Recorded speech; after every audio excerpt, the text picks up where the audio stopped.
Hiya, I'm Julie. I'm delighted to be here, and also the other people who helped with the research, which is Professor Anne-Marie Gray and then Rosie Cohen as well. First of all, I just want to say thanks to all of the NIADA organisations and the clients who helped us with the research, and also the really useful help of the steering group as well. So first of all, what I'm going to do is just provide an overview of what I'm going to talk about. And I'm actually going to be really strict with myself time-wise because I go over. So I'm going to provide some brief information on the Northern Ireland context and some key findings from previous research on the impacts of COVID-19.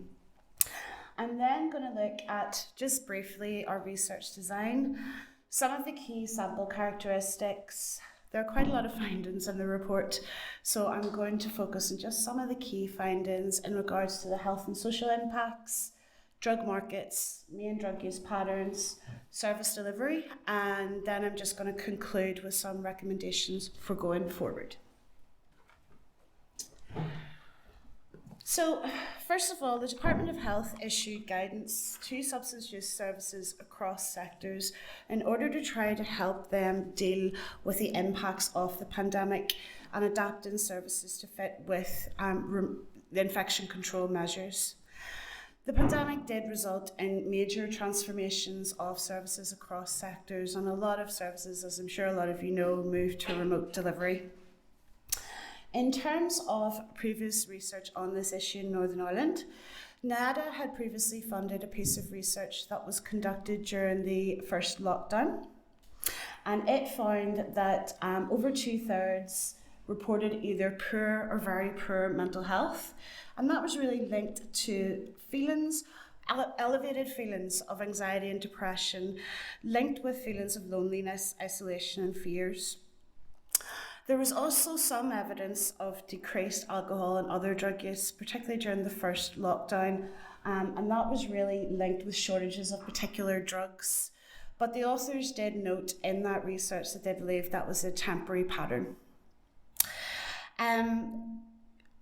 Also emergent during the initial kind of research that was done was that there were intensified groups of clients that were emerging with very complex mental health and substance use needs, so therefore they require quite complex responses.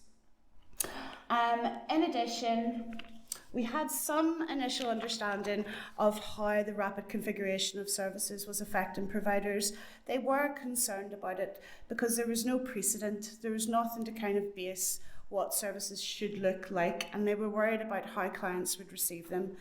So in order to kind of mitigate some of those concerns, they increased phone contact with clients. Also, some research by Croxford and colleagues, specifically on services for people who inject drugs in Northern Ireland, had also noted some barriers to accessing services. So specifically accessing opioid substitution therapy, needle and syringe exchange services, and sterile injecting equipment and other healthcare. So that was the initial context of the study, and NIADA then commissioned ourselves to provide an updated understanding of how the pandemic was influencing clients' substance use, their needs, drug markets, related behaviours, and also providers. So we looked at needs, we looked at patterns of drug use, we looked at sources of support, and we also looked at service delivery. And based upon that research, then we provided quite a few recommendations as well for going forward. Just quickly about the research design that we used. We used the sequential mixed methods design, and we carried out fieldwork between May and November 2021. In terms of phase one, we conducted some desktop research, first of all. We then had three NIADA organisations agreed to take journal entries for us over a 5-week period, which allowed us to monitor current trends in substance use needs and service delivery. We did a small survey with NIADA leads. Parts of that survey were adapted from Burton and colleagues' rapid evidence assessment of COVID-19 in the south of Ireland, and then we added some additional questions. To provide depth of detail, we then conducted some focus groups and interviews with senior representatives from NIADA organisations. And then we also conducted a small focus group and interview with family members. Now, there was a small number of family members who took part, but they did provide really useful and insightful information on the themes covered by the research. Phase 2 then involved the NIADA client survey, which we conducted, and also we then did 11 interviews with NIADA clients. So I'm going to talk a wee bit more about their characteristics in a wee moment. In terms of data analysis, for the quantitative data, we descriptively analysed it. We also did some inferential testing, but it was a very small number of NIADA clients, 98, so there's caution whenever you read through the significant results which are in the actual report itself. For qualitative data, it was thematically analysed. Okay, so moving on, I'm just going to go through some of the characteristics from the client survey.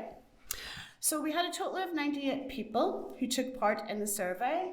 As you can see from the first pie chart, most were male, but the breakdown ratio percentage-wise does mirror official indicators of that male-female divide, presenting 2 services for help with problematic use. There was a relatively even spread between urban and rural people living in those areas. In terms of the age range, we had an age range between 16 and 71, and the average age was 36 years. In terms of employment status, which is the graph up here, most of the participants were in receipt of benefits. We also asked participants if they'd used drugs during the pandemic. 93% had. The other 7% were in longer term recovery from problematic substance use. So they were still engaging with services during that period, which is why we included them. In terms of when we asked the NIADA clients about their current drug use, you can see, I'm going to have to put on my glasses. 92% reported currently using drugs. You can see from the table the range of the different substances which they used, primarily alcohol, followed by cannabis, cocaine, crack, benzos, and pregabalin. One important thing to note is that participants could select multiple responses for what their current drug use was. And you can see 53% of the clients were reported using 2 or more drugs, which does indicate a growth in polydrug use and complex needs of clients.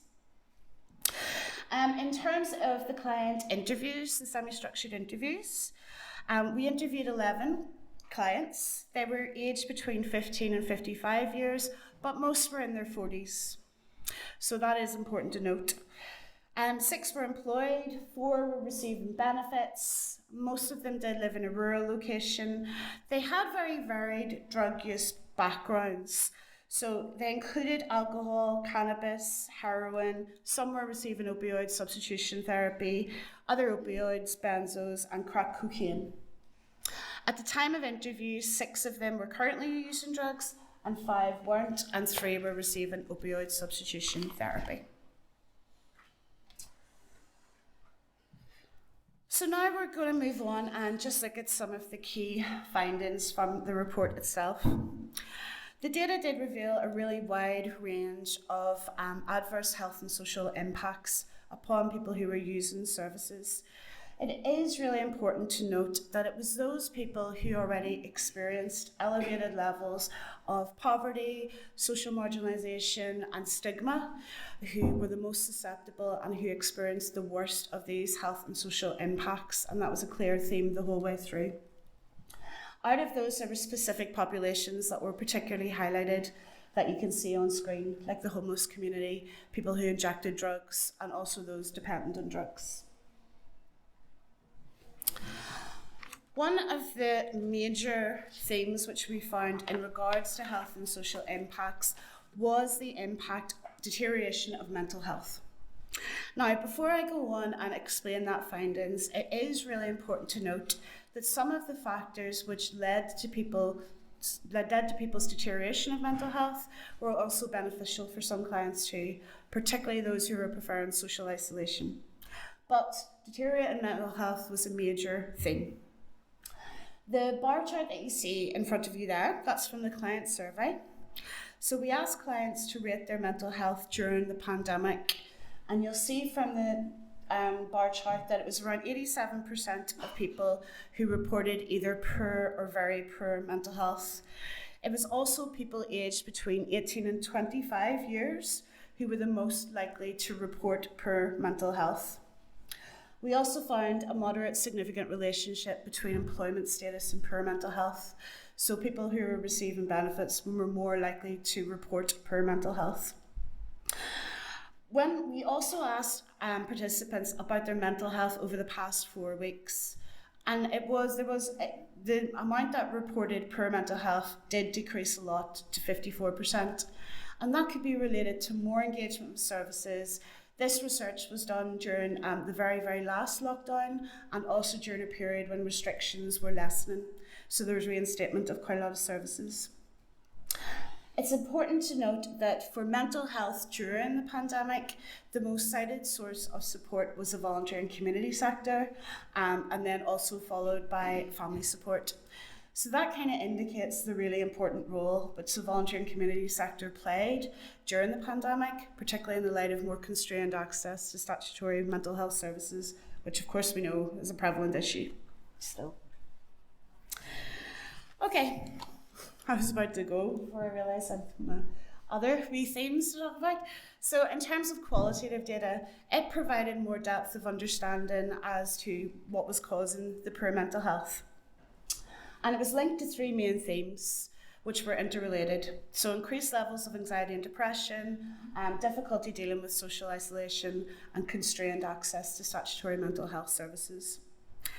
The data suggested that there had been increased and intensified feelings of anxiety and depression and suicidal ideation.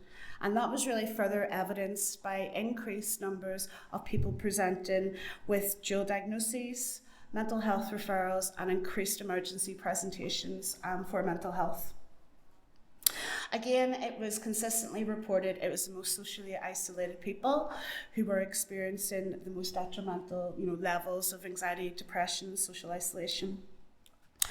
In terms of young people, it was clearly emphasised that there was a range of issues obviously affecting young people's mental health, like school closures, restrictions of meeting friends, limited family conflict, limited family contact, increased family conflict, lack of diversionary activities, and also having low levels of resilience.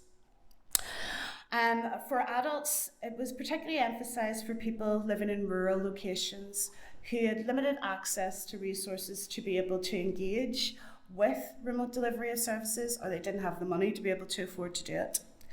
Also, similar to young people, having limited contact with family and friends, losing employment, being furloughed, working from home, and experiencing homelessness.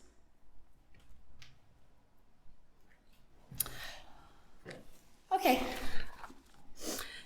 Another major finder from the data and from the perspective of providers, family members, and clients were concerned about the more constrained access to statutory mental health services. Now, it was clearly emphasised that this was a pre-pandemic issue because of the relative absence of dual diagnosis services, but it was also felt that this became exacerbated during the pandemic itself, and there were frustrations with the lack of those services and long waiting lists. Also, some of the providers that worked with young people worryingly talked about how during the pandemic there was increased numbers of young people who had presented for emergency help at accident and emergency units, and they had been discharged with no plans. Because of the reduced access to these services, it obviously increased pressure on the voluntary and community sector. There was a sentiment that while participants understood about the unique situation that the pandemic had created, it was felt that the focus on that pandemic was to the detriment of other really important mental health and health services. Just to move on briefly to look at some of the other adverse or health and social impacts. So first of all, we have physical health. We asked clients about their physical health during the pandemic. 62% had reported it was poor. However, similar to mental health, when we asked them about physical health over the past 4 weeks, the percentage decreased to 51%. A really important finding was that despite providers being very concerned about infection control, particularly within hostel and residential settings at the early stages of the pandemic and through, basically infection control measures were complied with, which was great. In regards to other physical health issues, again, the most adverse effects were experienced by those with benefits. Poor physical health was linked to mental health, restrictions, gym closures, etc. However, it is important to note that recovery providers and those working in early intervention did note some positives. So some people did use it as an opportunity to become healthier and to get fit, etc. But it depended on what stage they were in their drug use or post-drug use. In regards to family relationships, there were some mixed portrayals, but a major theme was that increased family conflict due to drug use becoming more visible because people were spending more time at home. And this was particularly important for drugs like cocaine because the pandemic changed the social setting of where that drug use occurs. So if people are experiencing more problematic substance use and you're at home, it becomes more visible and can increase conflict. The other kind of main theme for family relationships was in regards to those families who were experiencing hidden harm.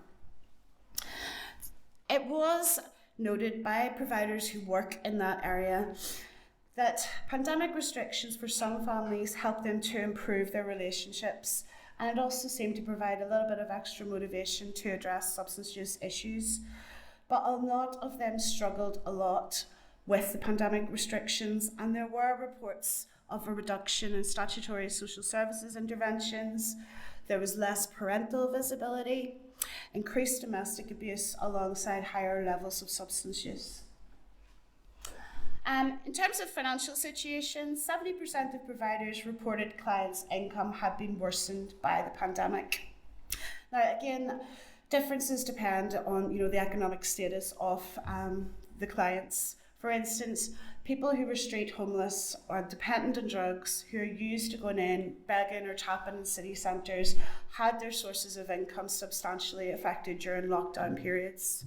So consequently, to make up for that income, there were reports of increased participation in sex work, drug markets, borrowing off each other, and other acquisitive crimes. For other clients, some were experiencing decreased income because of furlough and also becoming unemployed. So poverty was very, very prevalent. Another important finding was in relation to increased levels of overdoses and drug-related deaths. Now, there were some reports that during the initial stages of the pandemic, these kind of reduced. And that was partly attributed to reduced movement given pandemic restrictions and also possibly local drug markets too. Conversely though, our data showed that some community-based organisations were reporting elevated levels throughout. And of course this was an issue that was increasing before the pandemic, but again it seems to have gotten accelerated during the pandemic also. Now, there's multiple reasons that were given by participants in regards to increased overdoses and drug-related deaths, along with the broader structural issues like social and economic deprivation.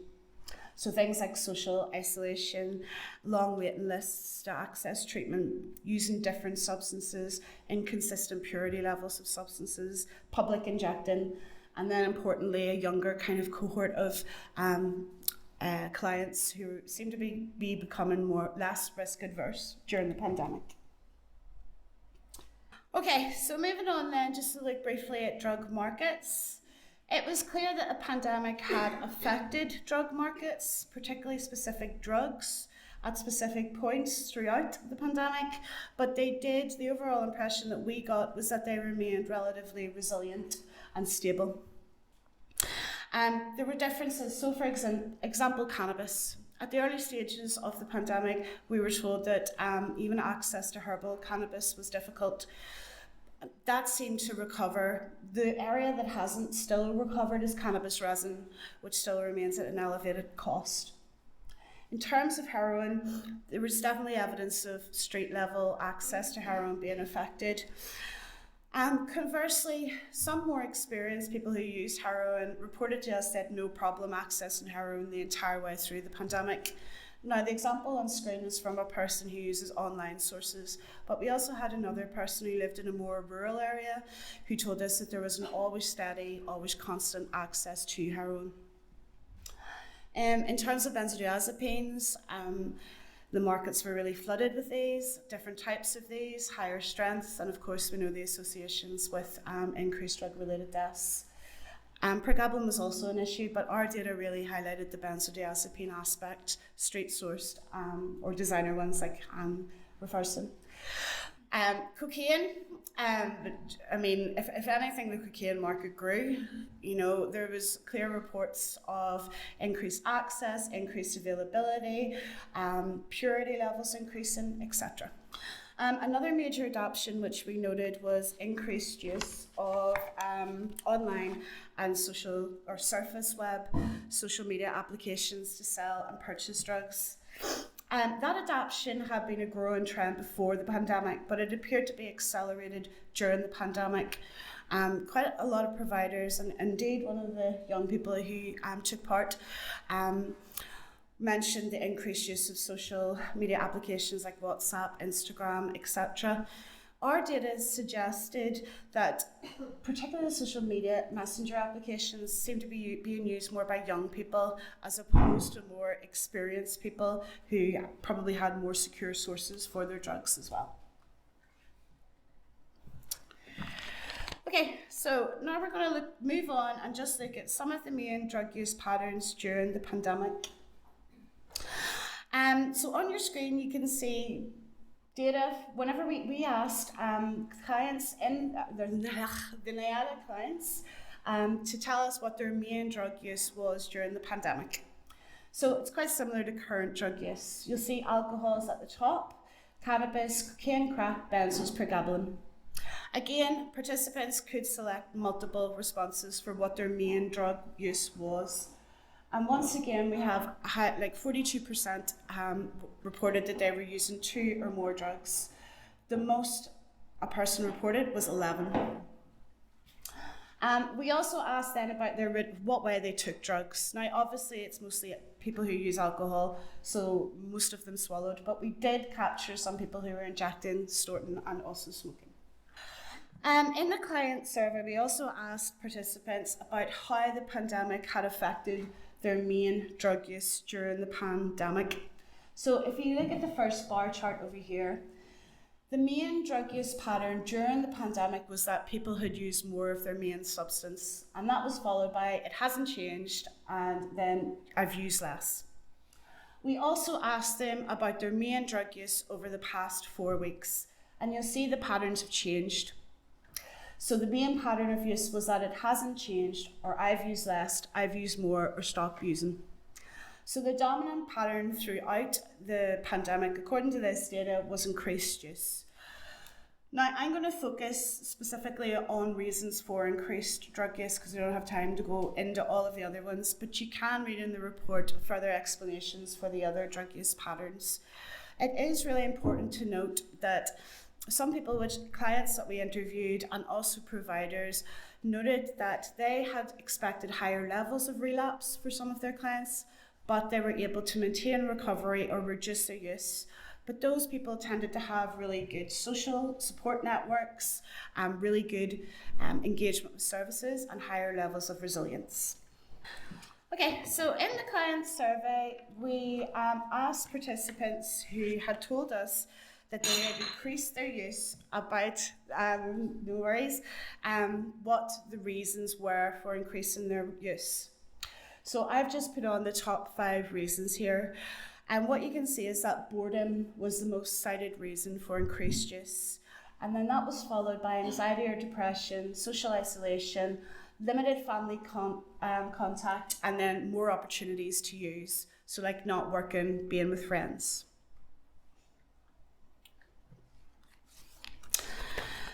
So qualitative data provided us with further insight into this. The first kind of theme was continued drug accessibility and availability, and I've just talked about drug markets.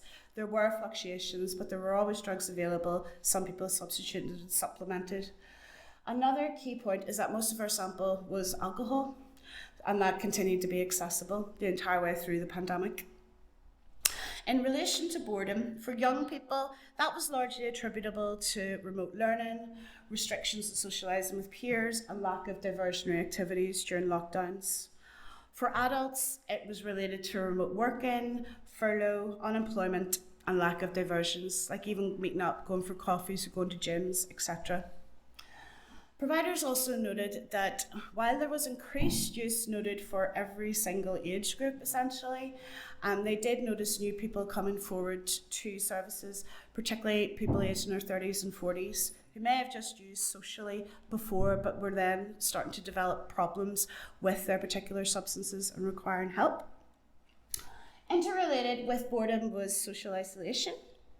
Again, that's inextricably linked to boredom, but other kind of populations that were highlighted was people that were aged over 45 and over 55s.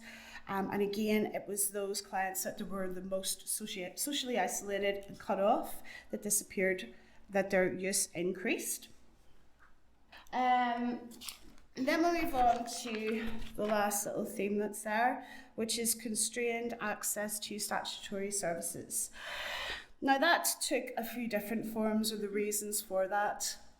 There were a few issues raised by some of our participants, family members, and also providers about how a well-meaning housing executive policy to tackle homelessness during the pandemic ended up, resulting in quite increased transient nature, basically, of the homeless population. So there was a lot of moving about from different areas, different trusts. But that then also meant that people couldn't really engage with services, couldn't settle long enough to get a GP, couldn't access treatment, etc. So that restricted their ability to engage. The other issue then was the long waiting list to become engaged with statutory detox, treatment and opioid substitution services, which was believed to contribute towards increased use.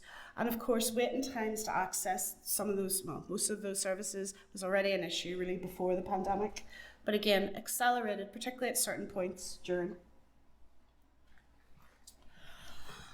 In terms of other reasons, we've moved on to increased polydrug use.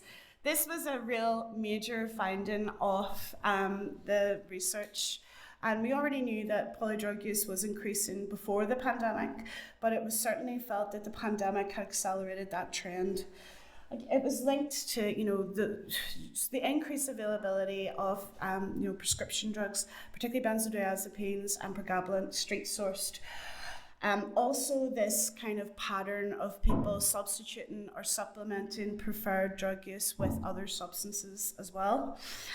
And then another interesting finding, which was related again to that policy, partly that what we've talked about the homeless, what happened to the homeless community, was that patterns that had been developing in Belfast usually took a wee bit of time to get down to the Western Trust, but those were being replicated at a much, much greater rate during the pandemic.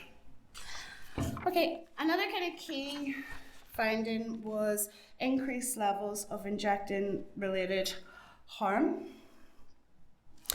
Now, our data suggested that this was predominantly confined to the Belfast Trust and the South Eastern Trust, but our data, we finished data collection in November 21, so I'm not sure if it's still the case or whether this is spread at this point.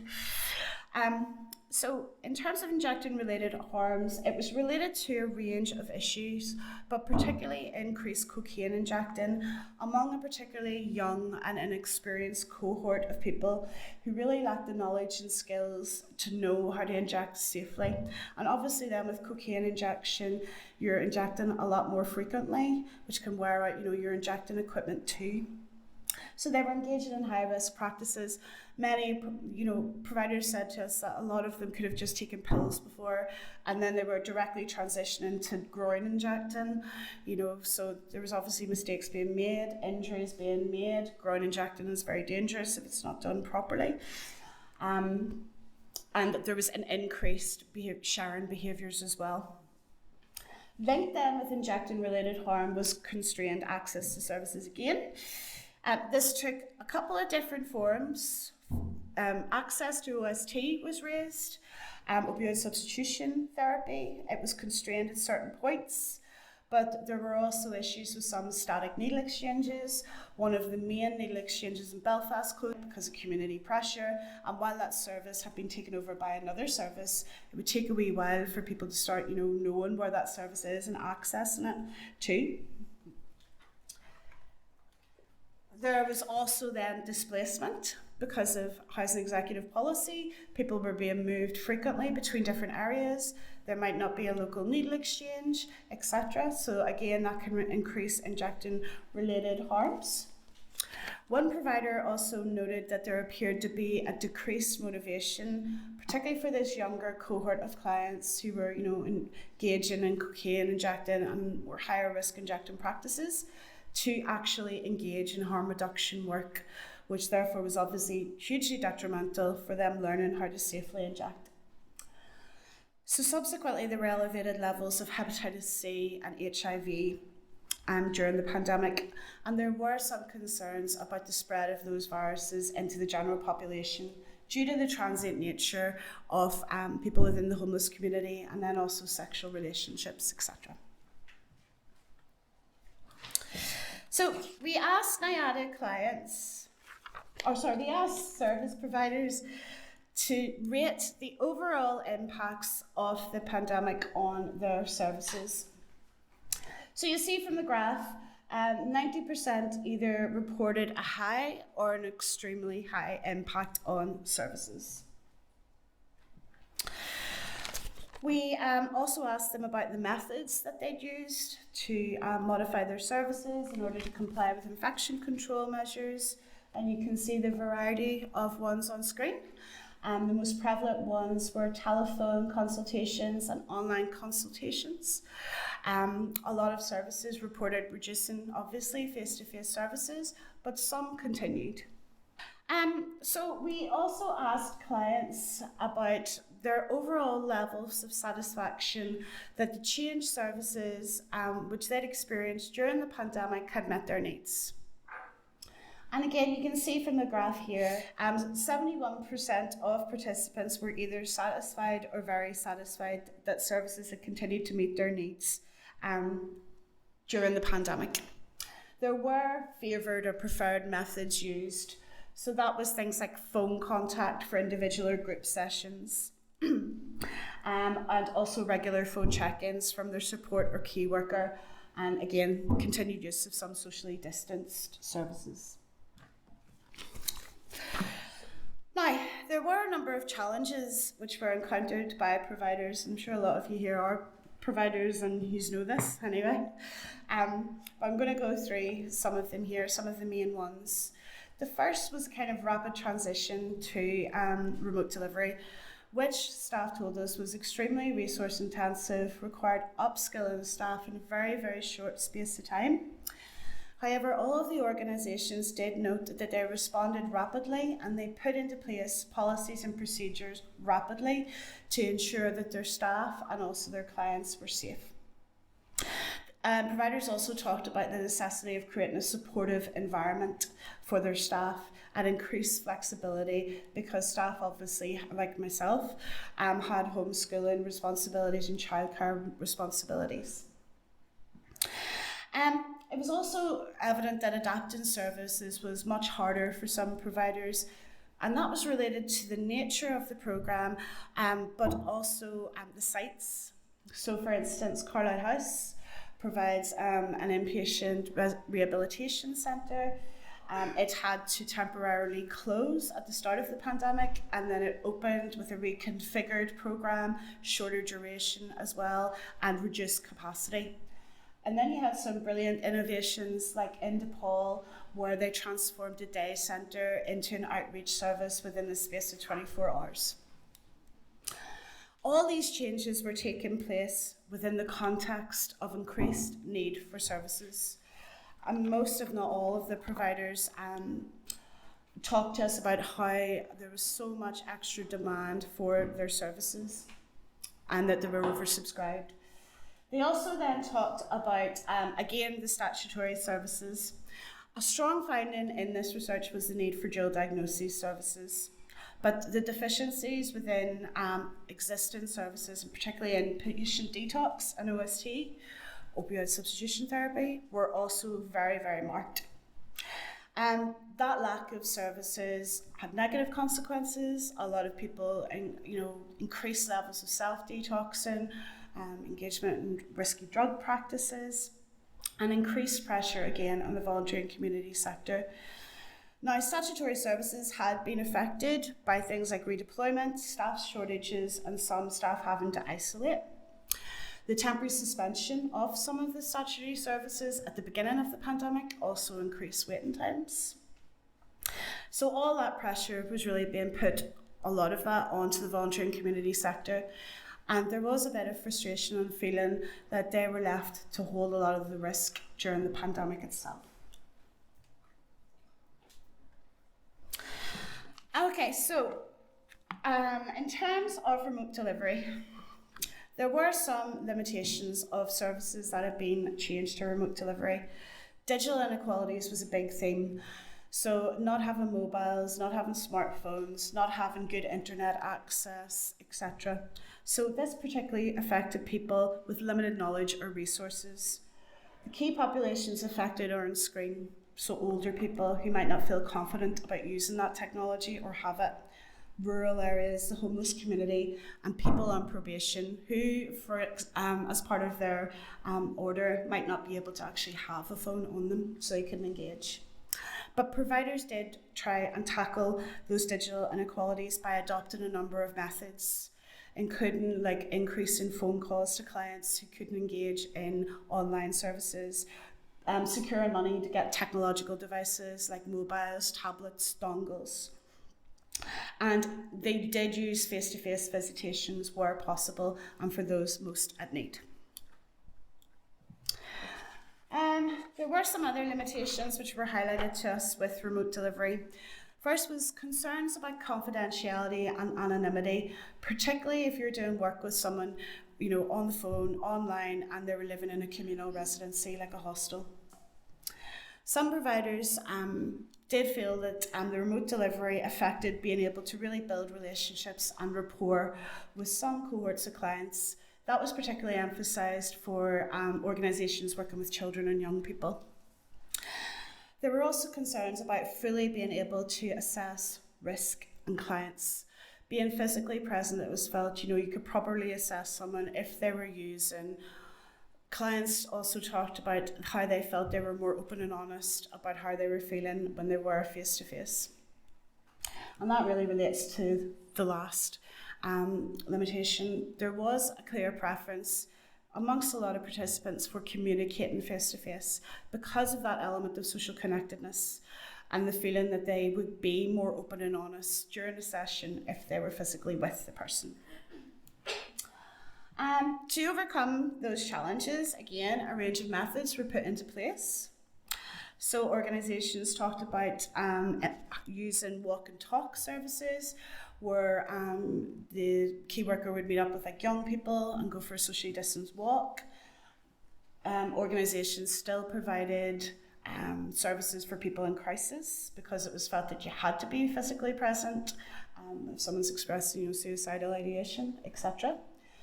A lot of outreach and harm reduction services were available the entire way through the pandemic. Access to needle exchange, naloxone, safer drug use. And then also, like I mentioned earlier, Carlisle House then eventually ended up reopening with that shortened programme to continue to provide that service to people in need. So there were also lots of positives. So, first of all, it was clear to us that the remote delivery had really increased the accessibility and flexibility of services. Some providers noted to us how they were able to extend their reach. They were able to engage better with people living in rural areas, etc. Remote services, importantly, also allowed clients enhanced flexibility to engage when they needed to, which provided much needed and valuable support. Consequently, there were reports of increased engagement, higher retention and completion rates, and lower do not attend rates. And that was specifically those subgroups of people that you can see in front of you found these services particularly beneficial. So those with social anxiety, physical health issues, rural areas where people had to travel for a long time to get to services and also incur the costs. And again, those people with care and responsibilities, childcare and homeschooling. For other reconfigured services, not just the remote delivery, so for example, Carlisle House, they also reported that they had higher completion rates because of the reduced size. One cohort started and ended the programme, and it seemed to be resulting in higher completion rates. Also, once set up, remote services saved resources. It was setting them up that was very resource intensive, but then it could help to reduce waiting lists because you're reducing the amount of time staff are travelling to. We were also told about a range of really new and innovative and co-produced services which were created during the pandemic to respond to emergent need. And you can see some of those examples on front. And for instance, Davinia's ARC talked a lot about how they identified that people were struggling with nutritional needs, fitness, and they were able to incorporate the people who use services to produce, and I think they led those as well. So there was really excellent practice that was identified to respond to emergent need. Providers did emphasise that they felt supported by their fundings and by their public health leads throughout the pandemic. And that increased funding, the increased pots of money that became available were essential in order to make these changes to meet clients' needs. Another really good positive emergent from the data was increased cooperation between providers. Now, it was particularly emphasised for the voluntary and community sector, but there was evidence of really good cooperation and coordination with statutory services too. And it was really recognised that those partnerships and the collaborative learning or collaborative working across sectors was absolutely essential to tackle and mitigate the increasing levels of drug-related harm. And the implementation of the new drug strategy. I'm nearly finished, which is great. I think I'm okay for time. Because I'd envisaged talking for hours. Going forward, now there's like 26 recommendations in the actual report, so I'm not going to go through all of those. But if you read the report, you'll see they're kind of NIADA and ourselves, we've divided them by long-term and short-term, but I'm not going to go through them all. I'm just going to highlight some of the key findings for going forward according to our participants and our data. So the first was the need for continued and improved cooperation and coordination between sectors. That's related to my last point. There was evidence of really good partnership working, really good collaborative partnerships were set up, pathways were there, etc. But there did seem to be a tendency for competitiveness between the organisations at time. But during the pandemic, that seemed to lessen. And, across the sectors, they knew and realised that they needed to work collaboratively across sectors to mitigate drug-related harms, while also kind of recognising, while also hoping that statutory services could recognise the importance in the professional services which were being delivered in the voluntary and community sector.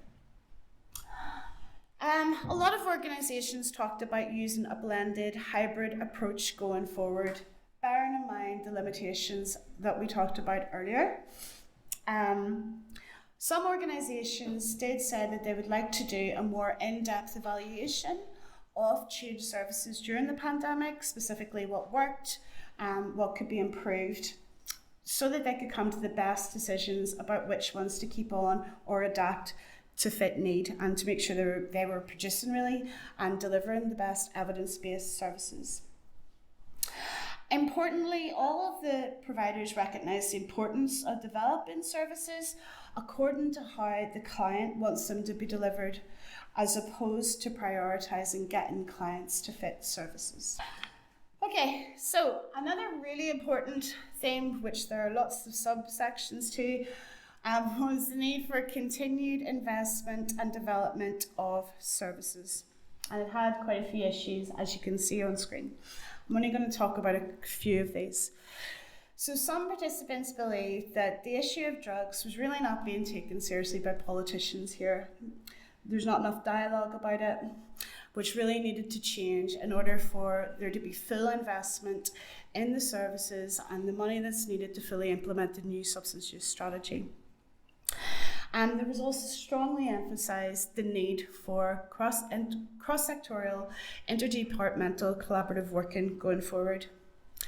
Given that the people that were most adversely affected during the pandemic were those who are already experiencing poverty, social marginalisation and stigma, and given that we know that elevated levels of drug-related harm are completely associated, again, with social and economic deprivation, there's a real need to tackle poverty going forward too, which is a huge issue, but it's definitely something that we need to think about. A number of different programmes were highlighted as needing development and expansion. You can read through the report for all of these, but an important component of this was to ensure that there's meaningful involvement of people with lived experience. There was lots of great examples of involving people with lived experiences in services, but some providers felt that we could do more, and they could be more involved within that process, in the design and also in the delivery of those services. Huge need for dual diagnosis services. That was a huge finding throughout the report. And then also those other services, which you can see and read the report to find out more. And was also recognised about the importance of ongoing research and evaluation for going forward to see what's working and what could be improved. So I'm just going to conclude with these 2 points.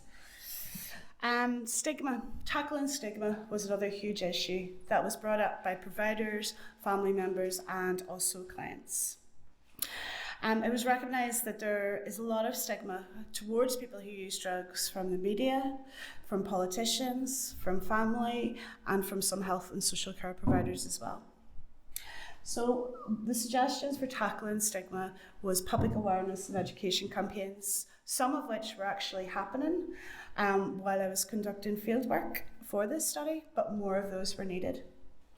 The other dimension then was health and social care providers and the need to provide some, not all, with a bit more training on substance use, because sometimes they can enact stigma towards people who use drugs, which prevents them from using services. It was also believed that services should try and move away more from the medical model, which is kind of characterised, particularly statutory services here, and move towards a more person-centred, trauma-informed and strength-based approach, which looks at the role of trauma and other social and environmental issues upon substance use, and also looks to a person's strengths as opposed to just their weaknesses. And it was believed that the voluntary and community sector were leading in the implementation of that approach. And then finally, wider drug policy reform. This was highlighted by some of providers, family members, and again, clients. There was a recognition that our current kind of prohibitionist approach towards drugs isn't working, and that even though this is a decision for Westminster, certainly starting conversations around the adoption of other policy approaches like decriminalisation and legalisation need to happen. And there were a number of reasons as to why those should happen from the perspective of participants. So that was to avoid the impacts of criminalisation. It was to disrupt organised crime groups and to reduce drug-related harms by importantly providing more resources for treatment and support services. And that's me.